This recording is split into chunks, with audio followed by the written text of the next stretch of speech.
मंडळी, अभिनेते आणि दिग्दर्शक सचिन यांना प्रचंड ट्रोल का केलं जातं याचं कारण काय आहे ते पहा. जाऊ व्हिडिओ.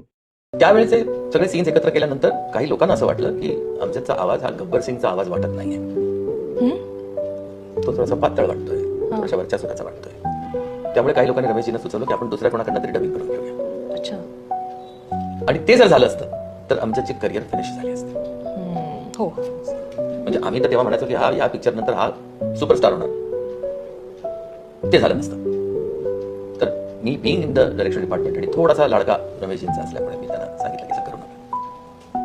नहीं उसकी आवाज पतली लग रही है. मैंने कहा पायलट में लग रही है ना, आप भी तो फिल्म इंडस्ट्री में रहते हैं, इतने साल से हैं, आपको तो इतना तो अंदाज होगा ना पायलट में और डबिंग में क्या फर्क है. डबिंग करके तो देखिए. अच्छा. नहीं मुझे नहीं लगता कैसा है, क्या स्टेक बहुत है, बहुत बड़ा स्टेक है, उसको मैं रिस्क नहीं ले सकता. तो मैंने कहा मुझे 3 दिन दीजिए, एक सीन आपको डब करके सुना देता हूँ, उसके बाद आप जो डिसाइड करेंगे वो.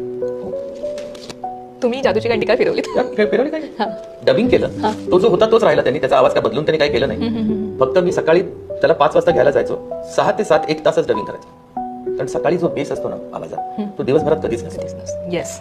आवाज आपला थोडा वेगळा लागतो त्यावेळेला. सकाळी सकाळी पहाटे मी त्याला सांगायचं की सकाळी उठायचं, चहा प्यायचा फक्त, बाकी काही करायचं नाही, खायचं नाही, काही नाही.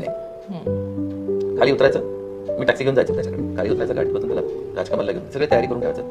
5:30 वाजता सगळं रेडी असायचं.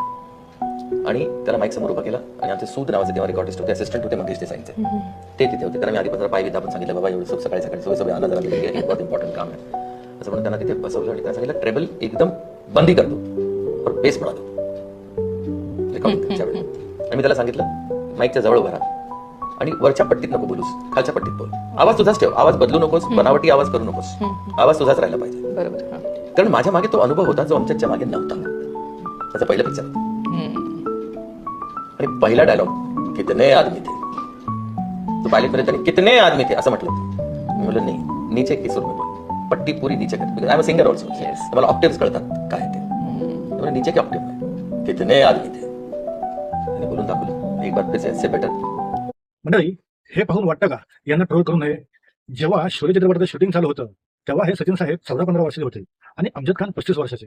त्यात त्यांनी कित्येक वर्ष चित्रपट सृष्टीमध्ये घालवली. अशा कलाकाराला एक 14-15 वर्षाचा मुलगा शिकवतो? ये बात कुछ हजम नाही होई सचिनजी.